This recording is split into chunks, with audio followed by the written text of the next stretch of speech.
안녕하세요. 이용민 변호사입니다.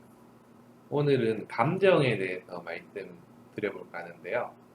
민사소송을 진행하다 보면 감정을 진행해야 할 때가 있습니다. 그런데 이 감정 금액이 그 감정 신청을 하는 종류에 따라서 그 금액이 천차만별인데요. 주로 많이 하는 감정에 대해서 좀 말씀드려볼게요.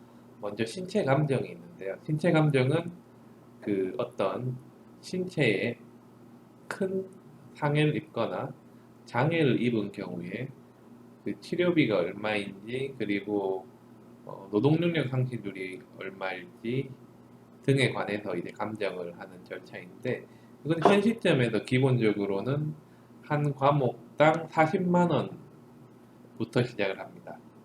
그래서 뭐 특수하지 않으면 뭐 신경외과, 성형외과 이렇게 한 과씩 신청한다고 한다면 그 과당 40만 원씩 비용이 발생해서 80만 원, 두 과를 했을 때는 80만 원을 납부해야 되는 거죠.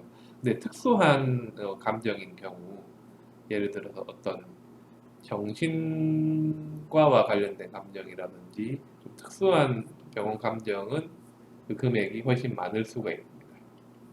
그렇고 또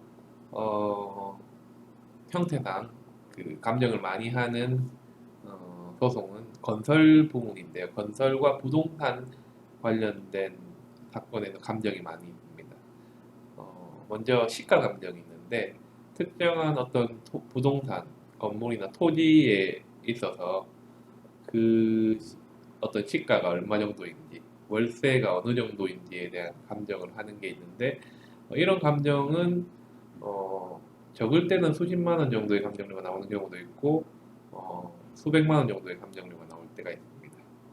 그리고 어, 건설과 관련해서 어떤 하자가 어느 정도 있는지 추가 공사비는 어느 정도 되는지 이런 부분을 측정하기 위한 감정도 진행이 되는데 통상적으로 그런 감정들 좀 가치 단가가 높아서 수백만 원 이상인 경우가 많고 조금 큰 건들은 천만 원대를 넘어가는 경우도 있어요. 제가 지금 진행하는 사건에서의 건설 사건에서의 감정료도 한 건은 3천 몇백만 원 정도, 물론 상대방이 납부를 했지만 그렇게 진행하는 사건도 있습니다. 그 이외에 또 특수한 감정으로 몇 가지 더 소개드리면 어, 문서의 작성 시기 그리고 문서의 진부를 감정하는 그런 감정도 있는데요. 제가 최근에 어떤 소송에서 문서의 작성 시기를 좀 판별해야 될그 사건이 있었어요. 그래서 그 사건에서의 감정료가 한 300 몇십만 원 정도 들었던 것 같아요.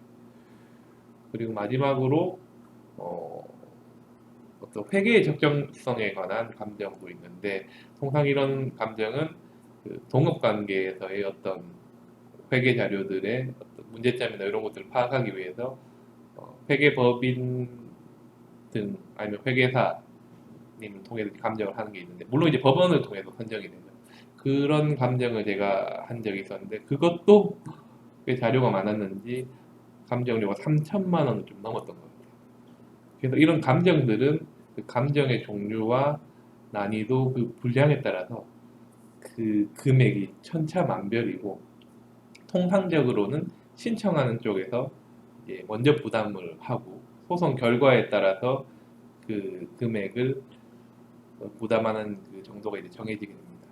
오늘은 감정의 종류와 감정료에 대해서 말씀드려봤는데요. 다음에 또 좋은 영상으로 찾아뵙도록 하겠습니다. 감사합니다.